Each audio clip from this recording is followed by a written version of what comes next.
So being raised on the sharecropper's farm, going to school was always an exciting thing because it means I wasn't going to the fields to pick cotton or to chop cotton. If you missed the school bus, then that was your invitation. There was no take you to school. That was take you to the field. So there was a bookmobile that would it carries books and you can take off enough books to read for a couple of weeks and they'd come back. But being raised on the farm, and we would grow most of our food. We had the chickens, we had the cows, we had the pigs. We raised the large gardens, with all the vegetables, and we would freeze those food items like your green beans, your black beans, and we would actually preserve those so it would get us through the winter till the next season came. Then I have to say, because God has been so good to us, I've gone back to the farm, and we own the farm now. We bought it.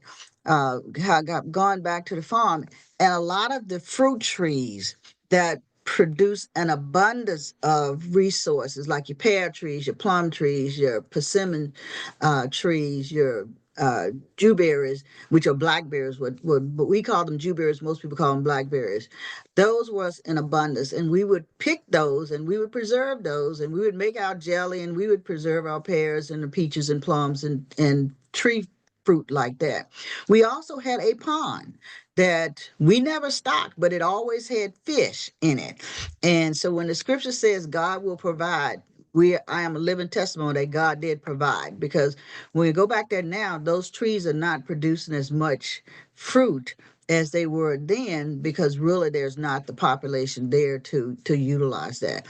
Um, and so from there, coming off the farm and going to my mom, eventually after my younger siblings uh, went off to college, my mom did go and get some college credit. So she did go back to school. And so that always was an incentive and an encouragement to us that, hey, mom's going to college even after she's had 14 kids. She's Mm. going to college and getting college credit. And she was very good at it. Had she probably not been a teen pregnancy mom, and back those days, if you had a baby, you took care of the child. Um, so she went and took some college credit and did very well, had a 4.0. So very proud of mom for doing that.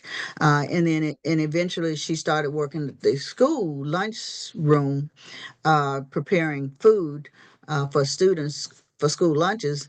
That afforded them to then start bringing in some money, because she did not have the kids were old enough to be able to help take care themselves, and she would be able to go to work. So that was tremendous.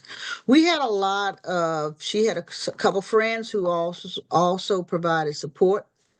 um, we knew how to sew, because you can make clothes and remake clothes for whoever you're passing it down to, and it'll be a different design. So very humble background, based upon that. And off to college, we did not have, they didn't have any money to send us to college. When I was in college, I was on a work study and scholarship. And so we would, the older siblings, when they went off to college, we would pick up pecans from the pecan trees, and we would sell those pecans, and that money would be used to send to the siblings who were in college so that they can buy textbooks and have the things that they needed in order to be successful. So we were very supportive of each other as well. And of course, when I went off to college, I worked on campus and did the work study. Those of my siblings who were out of college and out working were actually able to send money to help pay for books and things like that. Mm. Uh, One of my work study position was I worked in the library.